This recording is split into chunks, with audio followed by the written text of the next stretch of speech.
Welcome student. आज हम आपके लिए फिर से लेकर आए हैं एक नया वीडियो। इस वीडियो में हम बात करेंगे केमिस्ट्री के एक बहुत ही इम्पोर्टेंट टॉपिक विलयन के बारे में, जिसे इंग्लिश में सॉल्यूशन कहते हैं। इस वीडियो में हम जानेंगे कि विलयन किसे कहा जाता है और इसकी परिभाषा क्या है, इसके संगठन क्या है, इनके कंपोनेंट्स क्या क्या होते हैं, किस किस चीज़ों से मिलकर विलयन तैयार किया जाता है, इनके कितने प्रकार होते हैं और इनके कुछ उदाहरण जानेंगे हम। स्टूडेंट्स, अगर आप स्कूल में 11th 12th या कॉलेज के स्टूडेंट्स हैं जिनमें केमिस्ट्री सब्जेक्ट आपका है, तो ये वीडियो आपके लिए काफ़ी हेल्पफुल होने वाला है, खासकर उन स्टूडेंट्स के लिए जिन्हें विलयन में कुछ डाउट्स होते हैं। तो चलिए आज की इस वीडियो में हम इसी के बारे में बात करेंगे और देखते हैं कि विलयन क्या होता है। तो सबसे पहले हम आते हैं इसके डेफिनेशन में। विलयन क्या है, व्हाट इज़ अ सॉल्यूशन। इसका जो डेफिनेशन है वो है, जब दो या दो से अधिक पदार्थ एक दूसरे में समान रूप से मिलते हैं और एक समान मिश्रण बनाते हैं जिसे अलग अलग करना कठिन होता है, तो उसे विलयन कहा जाता है। ठीक, यह इसका जो डेफिनेशन है वो है, जब दो या दो से अधिक पदार्थ एक दूसरे में समान रूप से मिलते हैं और एक समान मिश्रण बनाते हैं जिसे अलग करना कठिन होता है, तो उसे हम विलयन कहते हैं। यह क्या होता है, एक होमोजीनियस मिक्सचर होता है। होमोजीनियस का मतलब होता है कि ये जो दो पदार्थ हैं हम आपस में मिक्स करते हैं, उनकी मात्रा प्रत्येक स्थान पर समान ही होती है और उनकी मात्रा भी समान होती है। तो इसके कंपोनेंट्स क्या क्या होते हैं विलयन के संगठन। तो इसमें दो चीज़ें मुख्यतः होती है जिसे हम कहते हैं, एक होता है विलेय जिसे सॉल्यूट कहते हैं, और एक होता है विलायक। विलयन दो घटकों से मिलकर बना होता है, एक है विलेय और एक है विलायक। विलेय क्या होता है, जो घुलता है, और विलायक जिसमें विलेय घुलता है। इसे हम एग्जाम्पल से देखेंगे तो बहुत ही अच्छी तरीके से हमें समझ में आएगा। इसका उदाहरण देखते हैं हम, जैसे कि एक उदाहरण यहाँ पर है, नमक और पानी। क्या क्या डाल रहे हैं हम, एक है नमक जिसे NaCl कहते हैं और दूसरा है वाटर। तो यहाँ देखिए, ये जो विलयन तैयार होगा इन दोनों से मिलके, तो इनमें कौन विलायक और कौन विलयन है कैसे जानेंगे हम। यहाँ पर जो जल है, वाटर है, वो यहाँ पर विलायक है और ये जो सोडियम क्लोराइड है ये विलयन है। तो कैसे, तो इसे हम इस तरह पहचानते हैं कि साधारणतया जो विलयन बनता है उसमें विलायक की मात्रा विलेय से अधिक होती है। और जैसा कि हमने इसके डेफिनेशन में भी देखा कि विलायक वह पदार्थ है जिसमें विलेय घुलता है, तो यहाँ विलायक क्या है, वाटर। वाटर में ही सोडियम क्लोराइड यानी कि नमक घुल रहा है, तो यहाँ वाटर क्या है, विलायक है। और विलेय क्या है, जो घुलता है विलायक में, तो ये हो गया विलेय। और ये दोनों के मिलने से क्या बनता है, विलयन बनता है। विलयन में सभी कण समान रूप से वितरित होते हैं। सभी कण एक समान वितरित होते हैं, इसे ही हम सम्मिश्रण कहते हैं। होमोजीनियस मिक्सचर इसे ही हम कहते हैं। तो उम्मीद है कि ये विलयन क्या है ये आपको समझ में आया होगा, और विलायक क्या है और विलेय क्या है और विलयन, इन तीनों में आपको डिफरेंस समझ में आ गया होगा कि किसे क्या कहते हैं और उनका क्या क्या डेफिनेशन है। अब हम देखेंगे विलयनों के प्रकार। अब ये जो विलयन है इसे कितने प्रकारों में बांटा गया है, तो इसे जो बांटने का इसका जो आधार है वो भी अलग अलग है। तो किस आधार पर कितने प्रकार में बांटा गया है ये देखते जाएंगे हम। विलयनों को कई आधार में बांटा जा सकता है, वो क्या क्या है। सबसे पहले है भौतिक अवस्था के आधार पर इनका विभाजन। इसमें क्या क्या होता है, सबसे पहले देखते हम कि इनमें विलेय क्या है, विलायक क्या है, और ये किस प्रकार के विलयन हैं, उनके क्या क्या उदाहरण हैं, एक एक करके हम देखेंगे। तो पहला है इसमें गैस, विलेय भी गैस है और विलायक भी गैस है। तो गैस और गैस से मिलकर जो विलयन बनता है वो क्या होता है, गैसीय विलयन। स्टूडेंट्स, आपके मन में एक बात आ रही होगी कि जब भी हम विलयन की बात करते हैं तो कुछ स्टूडेंट्स जो होते हैं वो ये सोचने लगते हैं कि जो विलयन होता है वह केवल द्रव लिक्विड रूप में ही होता है, लिक्विड फॉर्म में ही होता है। यदि आपके मन में भी ऐसा प्रश्न उठ रहा है तो यहाँ आपको समझने वाली बात है कि हमने जब विलयन का डेफिनेशन देखा तो वहाँ ऐसा कोई बाउंडेशन नहीं था कि लिक्विड ही मिलकर सॉल्यूशन बना सकते हैं, ठीक है ना। वहाँ क्या क्या कहा गया था, एक बार आप फिर से देख सकते हैं कि इसका जो डेफिनेशन वो क्या है, जब दो या दो से अधिक पदार्थ, यह नहीं कहा गया है कि विलयन होगा कि ठोस होगा कि गैस होगा, सिर्फ पदार्थ कहा गया है। और पदार्थ का डेफिनेशन आपको पता होगा, वह वह पदार्थ वह होता है जिसमें एक निश्चित आयतन होता है और जो स्थान घेरता है, जिसमें एक निश्चित भार होता है, ठीक ना। तो आप अगर आपके मन में अभी तक ये प्रश्न था या ये बातें घूम रही थी कि विलयन केवल लिक्विड से ही मिलकर बनता है, तो ये सही नहीं है और यहाँ से आप इसे करेक्ट कर लेंगे। तो हम अब देखते हैं क्या क्या है इसमें। तो गैस और गैस से मिलकर जो विलयन बनता है वो किस प्रकार का विलयन होता है, तो ये होता है गैसीय विलयन। अब इसका उदाहरण क्या है, तो वायु, जो एयर होता है हमारे वायुमंडल में, हमारे चारों ओर जो वायु पाई जाती है वो एक गैसीय विलयन होता है। उसमें विभिन्न प्रकार के गैस होते हैं, जैसे nitrogen, oxygen, carbon dioxide, organ और अन्य प्रकार के भी गैस इसमें पाए जाते हैं। तो ये गैसों का एक विलयन होता है, एक मिक्सचर होता है। दूसरा है जिसमें विलेय गैस है और विलायक क्या है, द्रव। तो ये कौन सा विलयन होगा, किस प्रकार का, तो ये होगा गैस द्रव विलयन। जैसे आप देख सकते हैं जो CO2 इन वाटर, आपने सोडा वाटर देखा होगा जिसे हम कोल्ड ड्रिंक्स के नाम से जानते हैं, जिनमें थम्स अप, स्प्राइट जैसे कोल्ड ड्रिंक शामिल होते हैं। इनमें क्या होता है, जो CO2 गैस होती है इनको द्रव में, लिक्विड में मिलाकर एक सॉल्यूशन बनाया जाता है।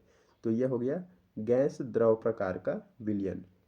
नेक्स्ट है द्रव का द्रव में बना विलयन। तो ये क्या होता है, इस प्रकार को कहते हैं लिक्विड लिक्विड फॉर्म। और ये इसका एग्जांपल क्या है, जैसे अल्कोहल और वाटर। अब अल्कोहल और वाटर दोनों लिक्विड फॉर्म में ही होते हैं और दोनों को मिला देने पर एक जो विलयन बनता है वो होता है लिक्विड लिक्विड फॉर्म वाला विलयन। नेक्स्ट है ठोस का द्रव में बना विलयन। ये क्या होता है, इसे हम ठोस द्रव कहते हैं। जैसे ही हम यह नाम पढ़ रहे हैं वही इसका प्रकार भी होता है, ठोस द्रव। इसका उदाहरण क्या है, पानी और नमक। नमक क्या होता है, ठोस होता है और उसे किस में घोला जाता है, तो पानी में। पानी यहाँ विलायक है और नमक विलेय है। नेक्स्ट है ठोस का ठोस में बना विलयन। अब देखिए ठोस का ठोस, सॉलिड, दो सॉलिड मिलकर भी आपस में विलयन बना सकते हैं। तो ये किस प्रकार होते हैं, इनके उदाहरण क्या है, तो मिश्र धातु, जितने एलॉयज होते हैं जैसे कांसा, पीतल, टीन, टीन का भी मिश्रण बनाया जाता है। तो कांसा और पीतल ये दोनों किस में आ जाएंगे, ठोस का ठोस में बने विलयन में आ जाएगा। तो ये तो हुए विलयनों के भौतिक अवस्था के आधार पर उनके कितने प्रकार है ये। अब हम देखेंगे कुछ और आधार जिन पर उनको विभाजित किया जा सकता है। तो अब हम आते हैं, दूसरा है कि विलेय की मात्रा के आधार पर। विलेय और विलायक इन दोनों के मात्रा के आधार पर भी विलयनों को अलग अलग भागों में बांटा गया है। तो देखेंगे इनमें क्या है, इनका प्रकार क्या होगा, क्या विशेषता होगी और इनके उदाहरण क्या है। तो सबसे पहला है इसमें अल्प सांद्र विलयन, इसे डाइल्यूट कहते हैं। अल्प सांद्र विलयन, इसमें क्या होता है, विलेय की जो मात्रा होती है वो विलायक की तुलना में कम होती है। फिर से सुनिए, विलेय की मात्रा विलायक की तुलना में कम होगी। उदाहरण देखते हैं हम, जैसे 1 ग्राम सोडियम क्लोराइड को 100 ml वाटर में मिक्स किया जाता है। तो यहाँ वाटर देखिए 100 ml है और ये जो विलेय मिलाया जा रहा है सोडियम क्लोराइड वो बहुत कम मात्रा में है, सिर्फ 1 ग्राम। ठीक, तो इस प्रकार के जो विलयन प्राप्त होते हैं उसे कहते हैं डाइल्यूट सॉल्यूशन या अल्पसांद्र विलयन। नेक्स्ट है इसमें सांद्र विलयन, जिसे कंसंट्रेटेड सॉल्यूशन कहते हैं। इसमें क्या होता है कि विलेय की मात्रा अधिक होती है। इसका मतलब ये है कि जो अल्प सांद्र विलयन है इसकी तुलना में विलेय की मात्रा इस सांद्र विलयन में अधिक होती है। इसमें देखिए उदाहरण क्या है इसका कि 20 ग्राम सोडियम क्लोराइड है और इस 100 ml वाटर में इसको मिक्स किया गया है। ठीक, तो यहाँ जो विलेय की मात्रा है उसे थोड़ा बढ़ा दिया गया है। तो इस प्रकार का जो विलयन प्राप्त होता है उसे हम कॉन्सेंट्रेटेड सॉल्यूशन या सांद्र विलयन कहते हैं। नेक्स्ट है हमारा सैचुरेटेड सॉल्यूशन, मतलब संतृप्त विलयन। इसका मतलब ये होता है कि ऐसा विलयन जिसमें विलेय को जितना घोलना था हम घोल चुके हैं, अब उसमें विलेय की और अधिक मात्रा को नहीं घोला जा सकता। तो इस प्रकार के विलयन को क्या कहते हैं? संतृप्त विलयन, जिसमें विलेय की और अधिक मात्रा नहीं घोली जा सकती। इसका उदाहरण क्या है? 36 gram sodium chloride in 100 ml water, जो एक स्पेसिफिक टेम्परेचर है 25 डिग्री सेंटीग्रेड पर। तो संतृप्त विलयन वही होता है जिसमें और अधिक विलेय की मात्रा नहीं घोली जा सकती। नेक्स्ट है इसमें अति संतृप्त विलयन, सुपर सैचुरेटेड सॉल्यूशन। ये क्या होता है कि ये भी संतृप्त विलयन की तरह ही है, लेकिन यदि इसमें ताप को बढ़ा दिया जाए, इस विलयन का ताप बढ़ा दिया जाए तो इसमें और विलेय पदार्थ घोला जा सकता है। तो इसे कहते हैं अति संतृप्त विलयन। संतृप्त विलयन में विलेय को और अधिक नहीं घोला जा सकता, लेकिन यदि उसके ताप को बढ़ाकर उसमें और अधिक विलेय घोला जा सकता है, तो इस प्रकार के जो विलयन प्राप्त होते हैं उसे कहते हैं हम अति संतृप्त विलयन। जैसे एग्जाम्पल देखिए आप, चीनी को यदि हम पानी में घोलते जाए तो यहाँ चीनी विलेय है और पानी जो है वो विलायक है। तो एक निश्चित समय सीमा या एक ऐसी निश्चित मात्रा आएगी जिसमें चीनी को पानी में और नहीं घोला जा सकेगा, मतलब वो आकर एक जगह फिक्स हो जाएगा और उसमें ठंडे पानी में और नहीं घोला जा सकता। लेकिन अगर हम पानी को गर्म कर दें जिसमें चीनी घुला हुआ है, अब उस पानी को और गर्म करें तो उसमें और अधिक चीनी हम घोल सकते हैं। तो इस प्रकार के जो विलयन होते हैं उसे अति संतृप्त विलयन कहते हैं। तो स्टूडेंट्स, इस तरह हमने देखा कि विलयन को उनके किन किन आधारों के आधार पर, किस आधार पर अलग अलग भागों में विभाजित किया जा सकता है। पहला प्रकार हमने देखा उनकी भौतिक अवस्था के आधार पर, और दूसरा विलेय और विलायक की मात्रा के आधार पर। इनमें कुछ हमारी की पॉइंट्स है जो हमें याद रखना चाहिए, जिससे ये टॉपिक हमारे लिए बहुत ही आसान और समझने लायक रहे। तो इसमें क्या क्या होता है? एक पहली बात जो है कि विलयन जो है वो पारदर्शी हो सकता है। विलयन पारदर्शी हो सकता है, इसका मतलब क्या होता है कि विलयन को अगर हम किसी कांच के ग्लास में रखें या कांच के बोतल में रखें तो उसे इस तरफ से अगर हम ऐसे रखते हैं तो इस साइड से हम अगर देखते हैं तो ये पीछे की तरफ जो चीज़ें हैं वो हमें दिख सकती है, मतलब ट्रांसपेरेंट।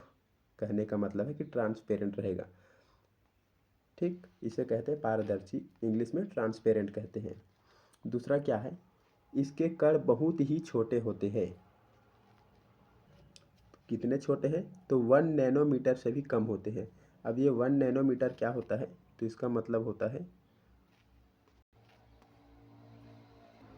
इसके 10⁻⁹ इसे हम नैनोमीटर कहते हैं। इसे एक और तरीके से लिख सकते हैं, जैसे 1/, अब यहाँ लिखेंगे 1 और यहाँ 9 जीरो लगाएंगे हम, कितना? 9 तक 9 जीरो यहाँ लगाएंगे। तो 1 को हम इतने से डिवाइड करते हैं तब जो वैल्यू हमें मिलती है उसे कहते हैं 1 नैनोमीटर। ठीक, या फिर इसे इस प्रकार भी नोटेशन से दिखाया जाता है 10⁻⁹ इसे 1 नैनोमीटर कहते हैं। तो विलयन के जो कण होते हैं उनके जो आकार होते हैं वो बहुत ही कम होते हैं, 1 नैनोमीटर से भी कम के होते हैं। नेक्स्ट है कणों को फिल्टर से नहीं हटाया जा सकता। अगर हम इस विलयन को फिल्टर से एक गिलास में दूसरे गिलास में डालें और बीच में फ़िल्टर लगा दें, तब भी इनके कणों को नहीं निकाला जा सकता, अलग नहीं किया जा सकता। जैसे कि आपने देखा होगा, जब हम घरों में चाय बनाते हुए देखते हैं तो चाय को चाय की छन्नी से छाना जाता है, तो उसके जो कुछ अवशेष होते हैं वो चाय की छन्नी से छन जाते हैं। उसी प्रकार जो है इसमें इसके जो कण होते हैं उसे, विलयन के जो कण होते हैं उसे हम किसी भी फिल्टर से नहीं छान सकते, नहीं हटा सकते।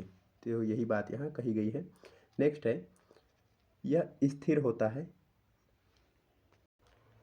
अभी हमने जो आपको एक विलयन के प्रकार बताए थे, विलय और विलायक की मात्रा के आधार पर, ये उसका हमने एक डिटेल्ड